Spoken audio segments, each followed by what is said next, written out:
2026 NEBA season is brought to you by Storm, Roto Grip, and 900 Global Bowling.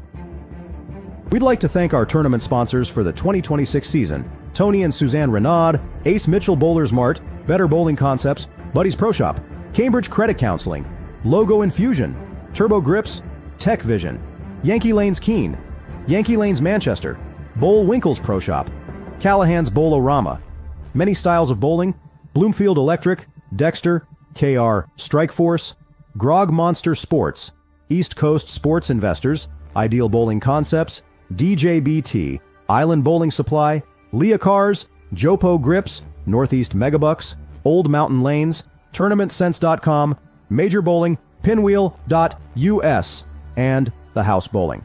Thank you for tuning in. Now remember to like and share and enjoy the show.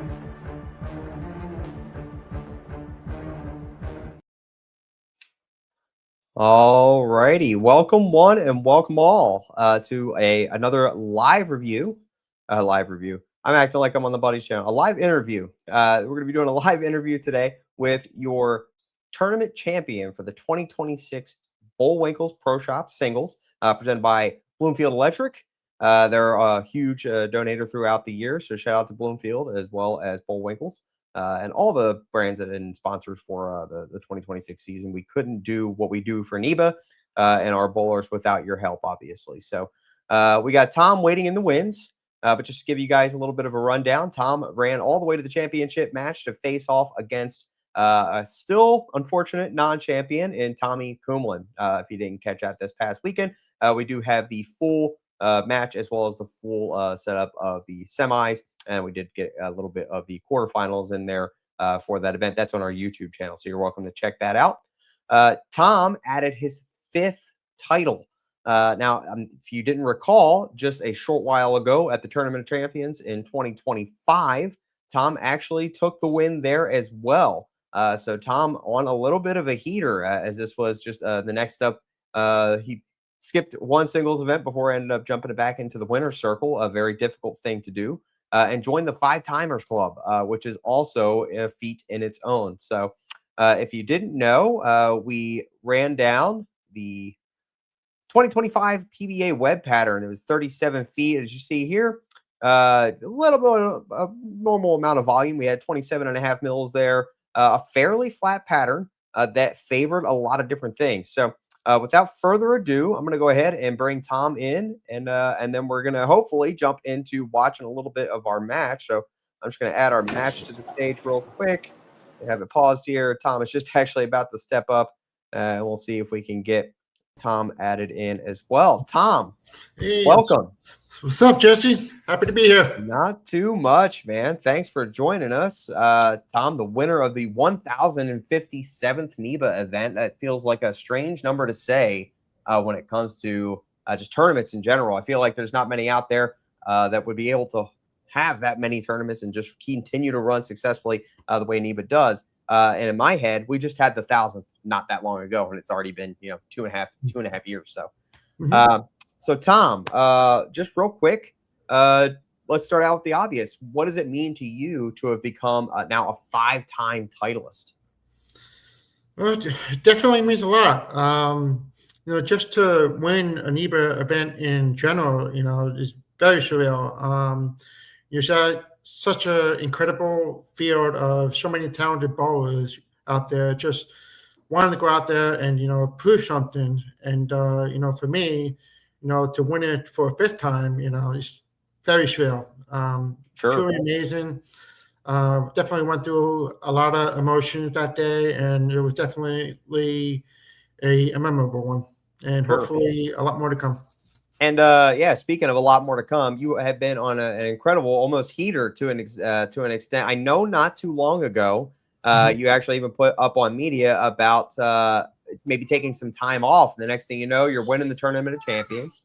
And okay, be quiet, boys. So we got some the boys commentating in the background. So, but yeah, so you won the Tournament of Champions. So you're on a bit of a heater.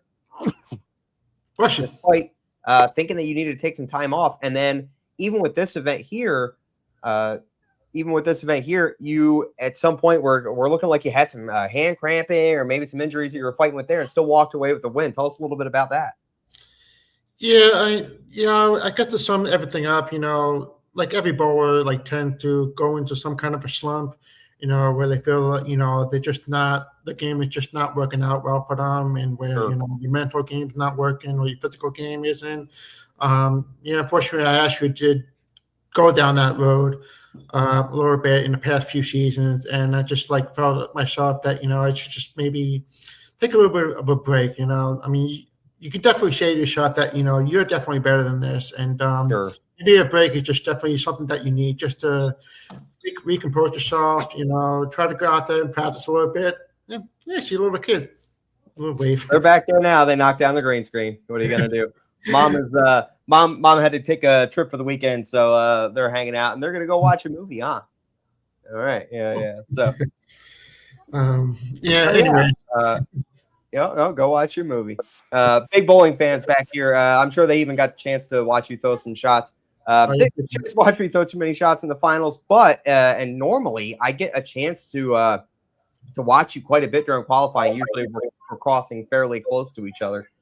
This time, not necessarily the opportunity, at least on my end, to see you. I know you said that you had mentioned that you'd thrown the IQ 78U the majority of the day. Tell us a little bit about that, how you played the lanes throughout qualifying. Yeah, I knew going into this event, with the pattern that they posted, which was the 37-foot PBA wet pattern, I knew it was going to be short. I know Bowl-O-Rama usually hooks out of the building every time when we go there. Sure. And I definitely love to play together. And I figured, Schrader always used the Schrader's grader method, and I'm pretty sure your thing was definitely going to be in play today. I guess it was just a matter of how long would actually be able to last, and who would actually be able to carry the most. I actually did have the idea of actually throwing the concept as well, because I did have a little bit of a look during practice right before qualifying started, but it just kind of felt over under for me. Considering the fact that I only got the opportunity to throw it at least just one time last week when we drilled it up. Obviously, last weekend's blizzard that we have obviously affected my work schedule as well as my bowling schedule. So yeah, especially a guy like you. Oh my goodness, I can only imagine. Yeah. So unfortunately, I was hoping to get a little bit more comfortable with the ball, but unfortunately it didn't work out. So I kind of figured, all right, let's do the thing I always love to do when it comes to bowling on the short pattern. For the year thinking. It did indeed. I also did have that pitch block in my hand as well a few times, but okay, I did see as the ball went down lane at times where it was actually picking up a lot earlier than expected, and I kind of did want to go something that gave me a little bit more length, which obviously the 78 did for me. So obviously it managed well in qualifying and as well as through match play, and I was just saying to myself, I'm just hoping that this ball was going to go all the way for me, and I didn't have to get out of it at all, one bit. And, I think that was a big play there. I mean, there was a good mix between, I felt like, between the urethane type balls and then even reactive. I felt like it was probably about 50-50 as far as what we had seen, even in match play. But even throughout, just thinking of my experience throughout it, urethane probably was the better play just to be able to control the amount of shape. It wasn't necessarily that reactive was bad, as I feel like you had a smaller miss window with it, whereas urethane seemed to do something consistent every single time in terms of what the shape was like. So I tell you what, let's jump into the match here. We're right at the start of the first frame. So we already made it through the practice way. You're bowling Tommy Kumlin. You're just coming off of beating not one, but two majors, right? You beat both, I believe you beat both Steven and Aaron, is that correct? Oh no, whoop, I was backwards. My fault there. Nope. No, you went the other route. You beat Kevin Tebow, which both of your match leading up to Kevin, or leading up to the championship match, but with Kevin, you had a couple missed single pins in two matches prior. We're gonna see a little bit here, I think, as we start this match, once you leave a single pin, your reaction behind making it, I think, was just I can pretty much I can pretty much sum up my reaction once we get to that point where I leave that 7 pin. Sure. So we'll go ahead and start this up here. Make sure the volume not too crazy loud. We don't want to hear me talk twice. Down both majors. Yeah, I'll definitely say one thing when it comes to Bowl and Neva, especially when you make match play. I would say one of the most challenging things about this event is definitely trying to get through your first match alone. Pretty good. Sure. Good solid shot. Yeah, especially if you hadn't been bowling the entire day. Now you're jumping back in, have to get loose again through practice, and now you got to manage somebody who maybe even came off the afternoon squad who's still kind of loose and has a little bit of an idea. So not to mention you gotta reset your mind for a whole new game plan, because especially when they have to re-oil and everything, and you deserve some love too. Got some of the questions to ask yourself about every pair that you go on. Will they play the same? Will they play the same as qualifying? Will there be anything different? Hey, I like to check all of the match. Unfortunately, you only got depending on how many bowls you got for that pair, you only got just a certain number of minutes to warm up and try to get a game plan. Sure. And you didn't have a super easy run, it looks like, here, just in general.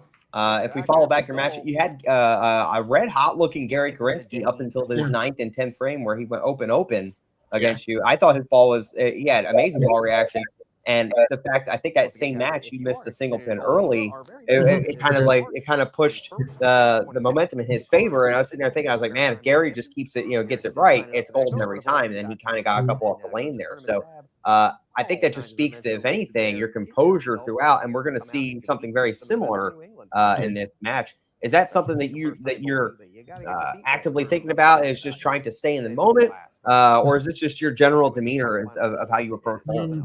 Honestly, that was actually one of the issues I was having in the past. When I was struggling a lot. I think going forward, I would say, starting, I'm going to say last season or the year prior to that, when I was actually bowling a lot more consistently, making cuts, running the ladder, trying a lot of runner-up finishes. I kind of said to myself, you know what?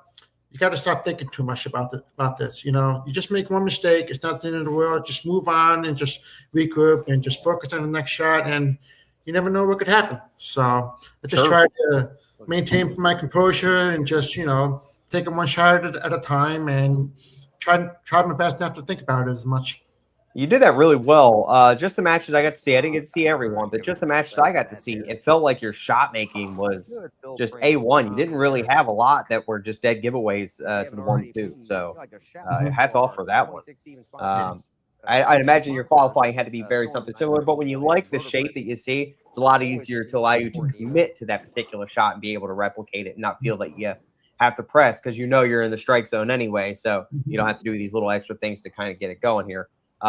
Speaking of getting things going, obviously you started out this match 10 back, no problems. Then you step over on this right lane, and I feel like I'm not sure if you were able to see any subtle differences in this pair, because I was told right out of the gate this isn't going to be a high-scoring match. You both proved us wrong, as we're going to end up seeing here. This is probably the only real miss I seen out of you, was getting one maybe just a hair up the lane, ended up 6 pinning on you. Yeah, I did miss a little bit. I did miss a little left on that shot. The only question I actually did have about this pair was, I honestly don't remember, looking at the bracket, but was this pair used for more than one round, or this was pretty much? That is a good question. So we could probably run that back here. If you were on 37 and 8, it looks like it was at least once that I steamed between Kevin Tebow and Bill Webb, where he took out Bill. Just glancing through a lot of 35 and 6. There's a 37 and 8. So yeah, it definitely had some play on it there early on. So not quite as much as probably what some of the other pairs did, but yeah. Yeah, what I ended up doing for every round that I got through was, obviously we get 4 practice balls, 2 on each lane. Obviously, I did the first 2 shots, both lanes, with my IQ 78, just to see if I actually still kept getting a similar look prior to each match. And I actually did have my pitch black in there and threw it at least once or twice, because I did have a little bit more surface in it. worst case scenario, if I actually did have to deal with it a little bit of Coco putting swing, him down there. but I was, Lane 37. unfortunately, I didn't really have to, and I just had, like I said, I had that really good look with that IQ Has something to the answer entire Sure. time. And I was just saying to myself, just hey, if that ball can last the whole entire game with me, both of these I'm happy. competitors all day. This is And it very much did as we got these boys playing with lights that they're not supposed to be playing with. Down, please. It's not like any of them. I tell you what, they Yes. got to keep us on our toes here all 24/7. Yes. Now let's go to your opponent here real quick. I got to watch Tommy strike a little bit, probably just a little bit more often than you were, at least from my perspective of what I was able to see. Stepping into this, he had a very good look still. I mean, he had a couple that were a little more light mixer. What were your thoughts into facing Tommy, knowing maybe what the type of look he had? Yeah, he definitely had a good look the entire time during match fight. Breaking up that split there. Especially his semifinal match. I think it was against LA Major, correct? Yeah, he was the one who beat that out. was actually a close match, and I got to say he's definitely come a long way, and he's really starting to make a name for himself too. And he definitely bowled really well that day. Yeah, it's not going to be long until he ends up snagging his first title. Yeah. There's me and a handful of other guys that I just felt like we were just waiting, and I seen him in the finals. I was like, man, it's hard to pull for one or the other. I know exactly how Tommy felt there. So obviously, Tom Coco's a Buddy's Pro Shop customer of ours, so we're happy to have you and still drill your equipment. At least you're getting some W's out of it too, so that's pretty cool on our end. A Jopo user as well, and you're on Storm staff. So all things I can support by a lot. Definitely. Going into that, I just wanted to give a shout out to you and Chris, for supporting me all these years and continue to do so.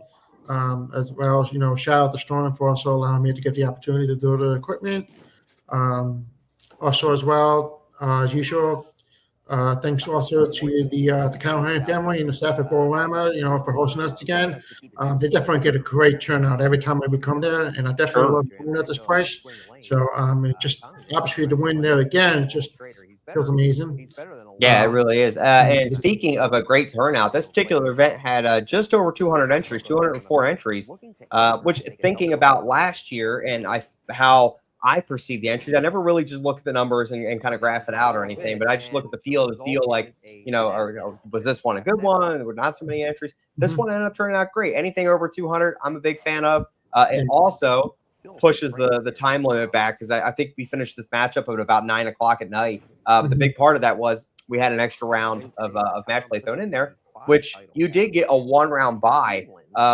Now, buys are obviously very, very nice because they're going to push you into the next round automatically. But what do you do in that bye? Are you just trying to, because you get practice, are you just trying to stay loose? Obviously, you're not trying to get lined up on your practice pair. What do you use that Anybody's for? happy about making a corner pressure situation.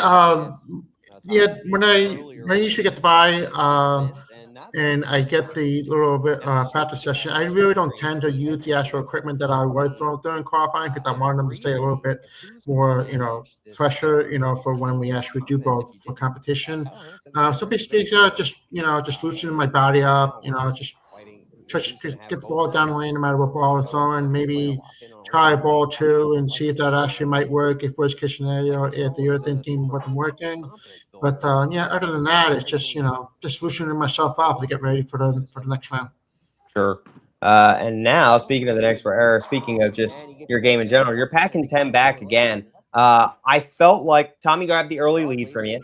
He did run a little bit of a bagger up there, so it did seem like the match was in favor. But we had to keep in mind that you didn't lose control of the pocket one time this entire match, and I think obviously that's what led into your win is maintaining the pocket, filling the few frames that you had to fill, and then on top of that, just maintaining your composure through somebody throwing just as many strikes back at you to get rid of. How do you deal with that pressure? Sometimes it's crazy. Yeah. Like I said before, like in a few minutes ago, where when one of the hardest things, one of the most challenging things to do with this Neighbor event is just getting through that first round. Sure. Because like you said, you got to figure out how to transition will pay quickly and everything. And when you feel after if you do advance, then you kind of feel like you can get yourself into a groove and say to yourself, okay, we got the first match out of the way. Let's try to make a little bit of a run. You tend to make it a path if you master it, then you consider yourself to be a good day. And then, kind of move these finals. Okay, you know what? Finals are here. All right, no need to be nervous and everything. Just take them one shot at a time. Just keep repeating everything that you've been doing for every shot prior to this, and it worked. Yeah, it's very cool. I mean, just from my stint of waiting to get to my first titles, the fact that you've already reached 5 and then 2 of those have come within just the last year is something else. And even actually just since March of last year. So you've won 3 titles within the past year. Yep. What does that mean to you to one? I feel like that's so hard to win 1, let alone jam pack 3 within that window. I'm even answering that question myself. Just to win 2 titles in 1 year is amazing. I never actually thought I would actually do that, but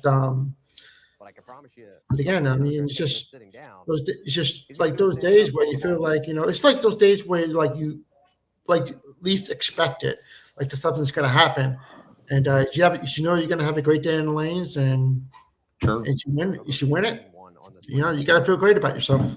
And with this tough NEBA format, you almost just have to go in with that mindset too, of just saying, even if you get to the finals, you have a chance at that rate. It doesn't matter if you had the best look out of the finalists or the worst one. I mean, I feel like if you're in the finals, at very least have a chance. These 1-game matches can go so fast. The pairs that you hit can favor you, they can kick you down, and really it ultimately comes back to just making those shots, which if anything, you've become a master at, it seems like, over the past 12 months, if not longer. Yeah, you can actually tell, every time I'm on my approach about ready to go, I'm just trying to taking a deep breath to myself, maintain my composure, just, get up there, throw a good shot. Even if you miss slightly and you leave it a 9 count, that's good. Sure. Yeah, 9 was definitely good, especially if you were willing to get up there and fill the frame. Now, many people may or may not know, I know I follow you along a little bit more, that you're also a fairly regular competitor in the East Region PBA stuff. So tell us a little bit of how how NEBA in general has probably prepped you to be willing to go out and dip your feet in the PBA toes too. Yeah, it has. I do kind of consider NEBA to be very much similar to the regionals. Obviously, they kind of tend to put out almost very similar patterns to what we go on out there too. Sure. Actually, how do I say this? It's just like NEBA. It's very competitive. You got a lot of bowlers out there looking to prove something. I kind of consider bowling these events in particular, to give myself more practice and preparation to know what you expect to do out there, when you're bowling with those kind of guys.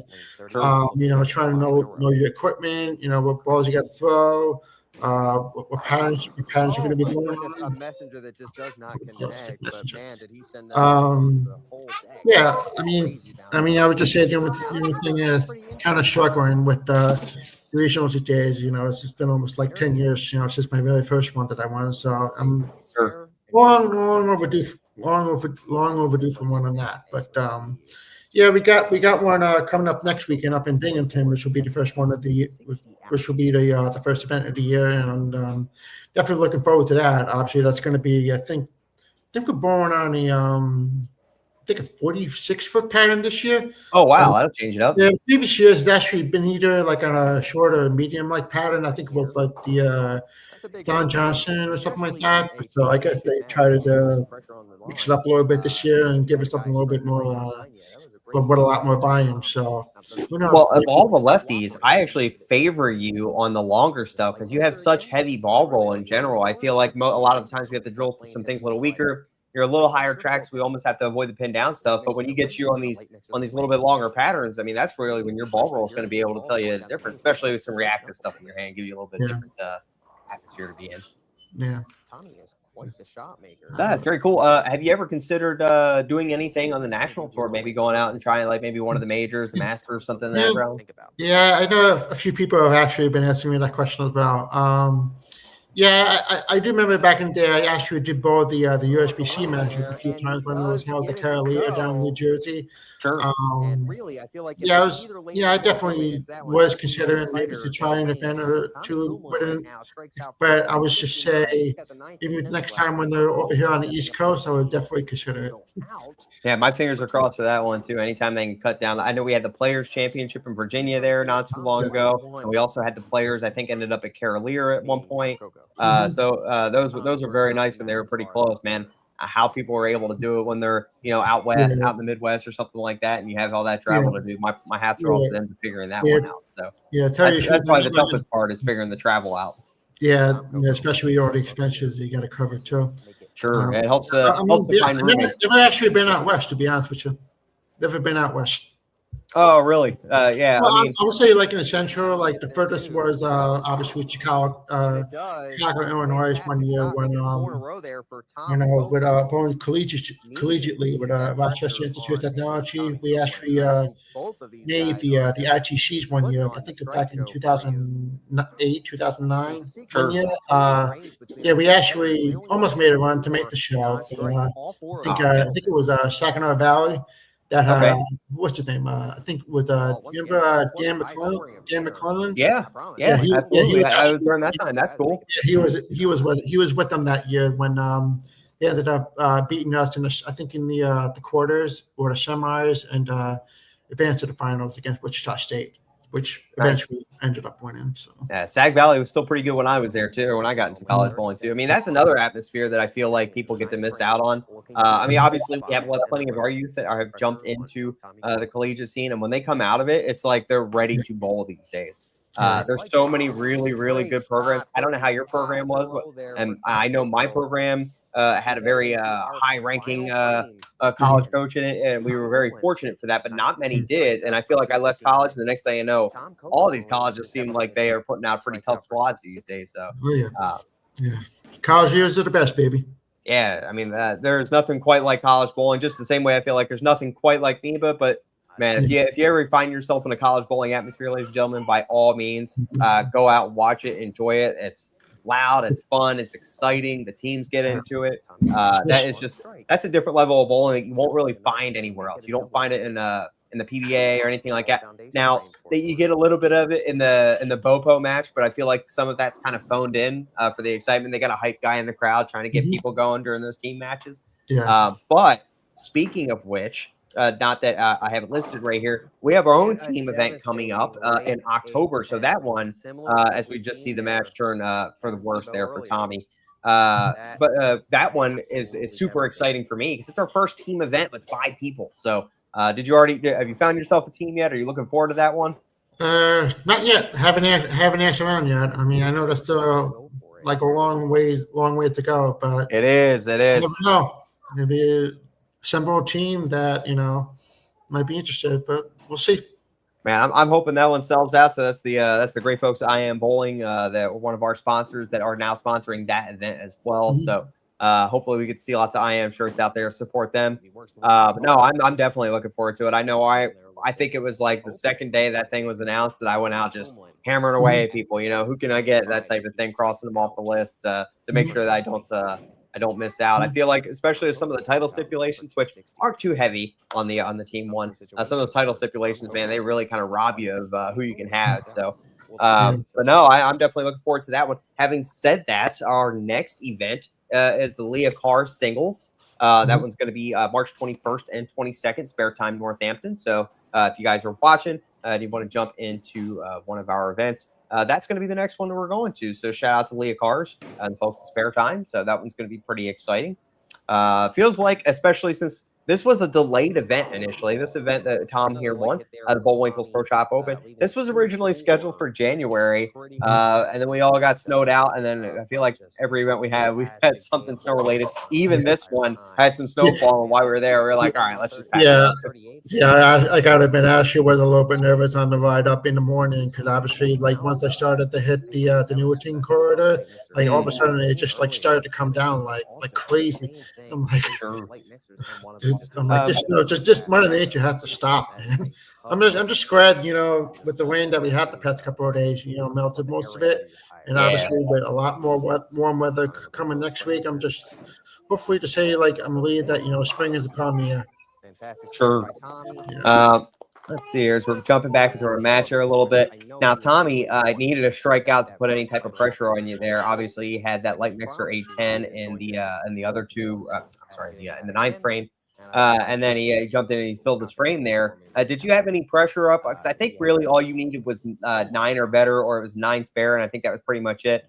Did you have any pressure on you to go up and fill the frame, or was it just basically a routine shot for you going up and doing the same thing? I was just saying to myself, I mean, if I kept striking it and Tommy was going to keep striking, it was just a matter of who was gonna blink first and everything. Sure. But I just said to myself, just keep doing the same shot, keep repeating it, and if you can strike out and go sheet, that would probably go down as among one of the most amazing matches I've ever actually bowled in the finals.